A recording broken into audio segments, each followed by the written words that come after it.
नमो बुद्धाय, जय भीम, जय भारत, जय संविधान, जोहार साथियों। अभी मुझे सुबह सुबह पता चला कि रात महाबोधि टेम्पल के अंदर महाबोधि टेम्पल मुक्ति आंदोलन जो चलाया जा रहा है हमारे साथियों के द्वारा, वहाँ अनेकों हमारे बौद्ध भिक्षु भूख हड़ताल पर बैठे थे। क्रमिक अनशन चल रहा था और बहुत सारे उपासक उपासिकाएं भी बैठी थी।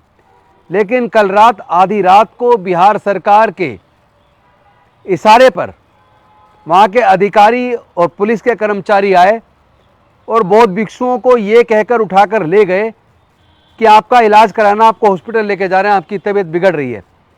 और उनको ले जाकर वहाँ अस्पताल के अंदर पटक दिया। और अब जहाँ पर धरना चल रहा था महाबोधि टेम्पल के अंदर, उसको पूरी तरह बैरिकेडिंग करके सीआरपीएफ लगा दी गई है, जो मुझे सूचना मिली। ये बेहद दुख की बात है, क्योंकि बिहार सरकार अगर ये सोचती है कि महाबोधि टेम्पल के मुक्ति के आंदोलन को इस तरीके से कुत्सित मानसिकता के चलते इस तरह षड्यंत्र के माध्यम से वो रोक पाएगी, तो ये आपका सोचना गलत है। नीतीश कुमार जी, कम से कम मुझे आपसे तो ये उम्मीद नहीं थी। मैं उम्मीद करता हूं आप तुरंत इस पर कार्रवाई करेंगे और बीपी एक्ट 1949 एक्ट को तुरंत रिपील करेंगे। यह बौद्ध मंदिर बौद्धों की आस्था का प्रतीक है। केवल भारत के नहीं, पूरे दुनिया से बौद्ध लोग उसी आस्था के कारण महाबोधि टेम्पल बौद्ध गया आते हैं। मैं आपसे पूछना चाहता हूं, आपकी आस्था आस्था है क्या? हमारी आस्था आस्था नहीं है? एक तरफ आपने बाबरी मस्जिद को यह कह के कि यहां रामलला आए थे और उस मंदिर को तोड़ने का, उस मस्जिद को तोड़कर मंदिर बनाने का आपने आंदोलन चलाया। यहां तक कि कोर्ट ने भी जो निर्णय दिया आस्था के आधार पर दे दिया, बिना किसी तथ्यों के, संविधान को ताक पे रखकर। लेकिन देश के सब लोग चुप रहे। आज पूरे देश के अंदर जितने भी 500 साल से पुराने मंदिर अगर उनमें खुदाई हो जाए, या जो मूर्तियां पुरानी, उनको अगर उनका वस्त्र उतारकर, उनका श्रृंगार हटाकर, उनके गहने हटाकर देखेंगे तो ज्यादातर में बुद्ध निकलेंगे। यहां तक कि अयोध्या के अंदर भी जो खुदाई हुई थी, उसमें खुदाई में जितने अवशेष मिले सारे अवशेष बौद्ध के थे। मथुरा के अंदर भी खुदाई में बौद्ध के अवशेष निकले हैं, जो वहां पर संग्रहालय कोई जाके देख सकता है। संग्रहालय के अंदर जो भी कुछ मथुरा में निकला खुदाई में, वो बुद्ध के अवशेष हैं। सारी दुनिया जानती है, म्यांमार से लेकर ईरान इराक तक जहां भी खुदाई होती है केवल बुद्ध निकलते हैं, पूरे सेंट्रल एशिया के अंदर। लेकिन आप एक केवल महाबोधि टेम्पल, उसका भी पूर्ण संचालन बौद्धों को देने की बजाय उसमें आधे लोग ब्राह्मण क्यों? क्या हमारी लड़ाई नाजायज दिखती है क्या? अगर आपके मंदिर के अंदर किसी दूसरे धर्म का आदमी मैनेजमेंट कमेटी में नहीं हो सकता, अगर किसी चर्च के अंदर ईसाइयों से अलग कोई दूसरे धर्म का आदमी मैनेजमेंट कमेटी में नहीं हो सकता, अगर कोई मस्जिद के अंदर मुस्लिम से अलग कोई दूसरे धर्म का आदमी नहीं हो सकता मैनेजमेंट कमेटी में, तो महाबोधि टेम्पल की मैनेजमेंट कमेटी में 8 में से 4 ब्राह्मण क्यों? उसका चेयरमैन डीएम क्यों? और उसमें भी है कि वो हिंदू होना चाहिए। इस एक्ट को इमीडिएटली रिपील किया जाए और महाबोधि टेम्पल को बौद्धों के हाथ में सौंप दिया जाए। क्योंकि आप इस आंदोलन को खत्म नहीं कर सकते। आप सोच रहे हैं कि वहां पे आप प्रदर्शन नहीं करने दोगे, हड़ताल पे, धरने पे नहीं बैठने दोगे, तो ये आपकी गलतफहमी है। केवल बौद्ध गया में नहीं, पूरे देश के कोने कोने में आंदोलन चलेगा। आज भी पूरे देश के अनेकों जिलों में लोगों ने ज्ञापन दिया है।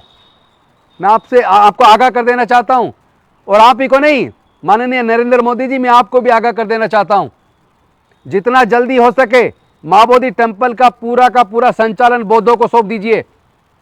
अन्यथा यह लड़ाई देश के कोने कोने में चलेगी और पूरे दुनिया में जहां बौद्ध लोग बसे हैं वहां भी इस आंदोलन को चलाया जाएगा।